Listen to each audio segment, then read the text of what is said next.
लोग कहते हैं हस्बैंड वाइफ दोस्त होते हैं, लेकिन मेरा मानना है हस्बैंड को कभी दोस्त नहीं समझना चाहिए और दिल की बात कभी भी शेयर नहीं करनी चाहिए हस्बैंड से।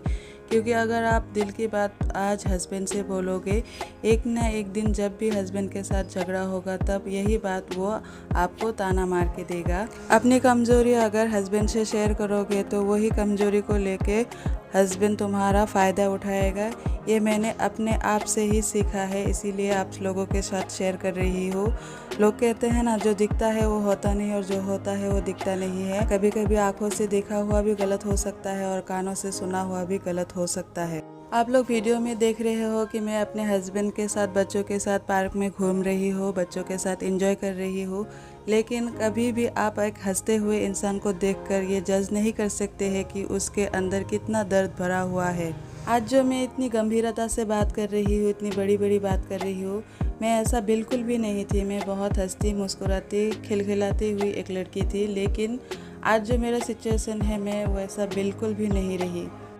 मेरी शादी बहुत छोटी सी एज में हो गई थी, क्योंकि मैं और मेरी बहन दो ही है, हम बहनें, और मेरा कोई भाई भी नहीं है। पापा हमेशा बीमार रहते थे, इसीलिए उनकी इच्छा थी कि उनके जीते जी दोनों बेटी की शादी हो जाए। इसीलिए कम एज में ही मेरी शादी हो गई थी, जब मुझे शादी के अच्छे से मीनिंग भी पता नहीं था।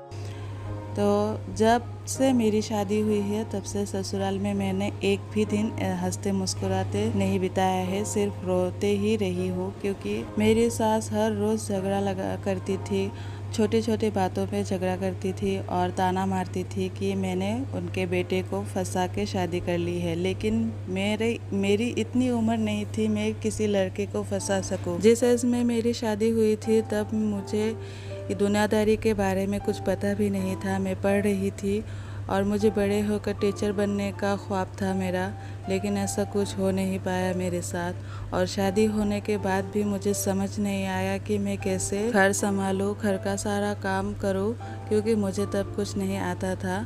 तो तब मेरे हस्बैंड ने मेरा बहुत साथ दिया था। उन्होंने मुझे सिखाया कैसे क्या करते हैं, कैसे बात करते हैं, कैसे रहते हैं, कैसे खाना बनाते हैं, और उन्होंने मुझे खाना बनाना भी सिखाया है।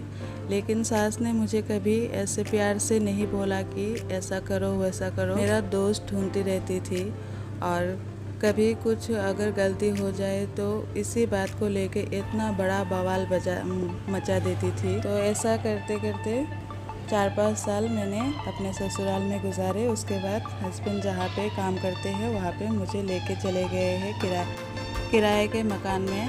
वहाँ पे 10 साल हो गए थे हमारा शादी को, तो यहाँ पे 4-5 साल रहे और किराए के मकान में भी 5 साल रहे।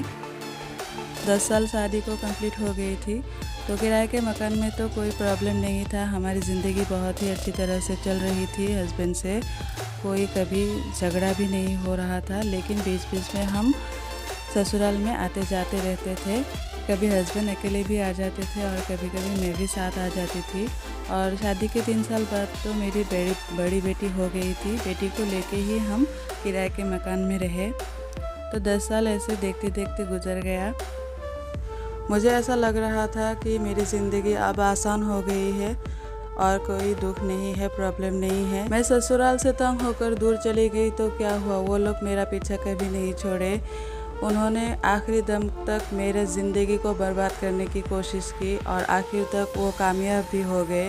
मेरे हस्बैंड के साथ मिलकर उन्होंने मेरी ज़िंदगी तबाह कर दी। तो ये मेरी दुख भरी कहानी मैं कभी दूसरे दिन सुनाऊंगी, क्योंकि अगर इस टॉपिक को मैं अब छेड़ूंगी तो मुझे रोना आ जाएगा, क्योंकि मैं बहुत तकलीफ़ से जी रही हूँ बच्चों के साथ। पहले मेरे हस्बैंड ऐसे नहीं थे, अब मेरे हस्बैंड से मेरा टोटली रिश्ता पूरा बदल गया है। और ये आदमी वो आदमी भी नहीं है जो जिस आदमी के साथ मैं 10 साल रही।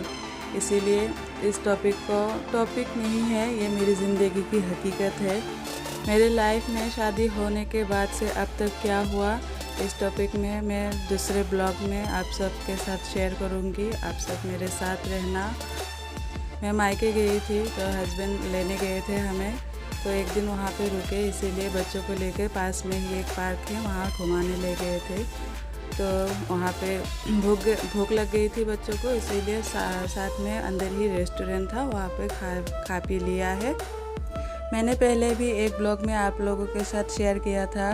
वह हमारे जो विलेज है ससुराल में, वहाँ पे पास में एक पार्क था, वहाँ पे बच्चों को लेके घूमने गई थी।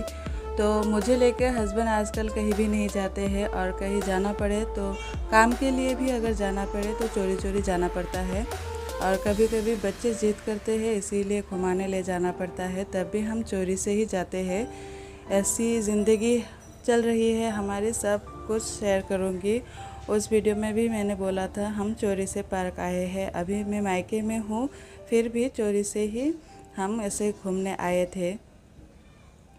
इसीलिए मैंने चैनल बनाया था कि मैं दुनिया में किसी को अपने बात शेयर नहीं कर पाती हूँ, क्योंकि किसी को भी कुछ अगर बोलूँगी उसका बवाल बन जाएगा। और हस्बैंड तो ऐसे पहले के हस्बैंड रहे नहीं कि मैं उनसे अपनी दिल की बात बोल सकती हूँ, क्योंकि उन्होंने ही मेरी ज़िंदगी बर्बाद की है। तो आप सबके साथ मैं शेयर करना चाहती हूँ। अगर आप सब मुझे सपोर्ट करोगे तो मेरी यही दिली इच्छा है कि मैं अपने बच्चों का पढ़ाई का खर्चा, खाने पीने का खर्चा सब मैं अपने बलबूते पे करना चाहती हूँ, क्योंकि बच्चों के खाने पीने के लिए भी मुझे हाथ फैलाना पड़ता है। और एक एक चीज़ के लिए मुझे हाथ फैलाना पड़ता है, और बच्चे मेरे रोते हैं, दूध के लिए रोते हैं, ये मैं देख नहीं पाती हूँ। वीडियो में आप लोगों को समझ नहीं आएगा, क्योंकि जब भी मैं अच्छा खाना बनाती हूँ, जब भी चिकन होता है, दूध होता है या अच्छा चीज़ बनता है, तभी मैं आप लोगों के साथ शेयर करती हूँ, और नहीं तो शेयर नहीं करती हूँ। आज के लिए इतना ही, मिलते हैं नेक्स्ट वीडियो में। मैं और बोल नहीं पा रही।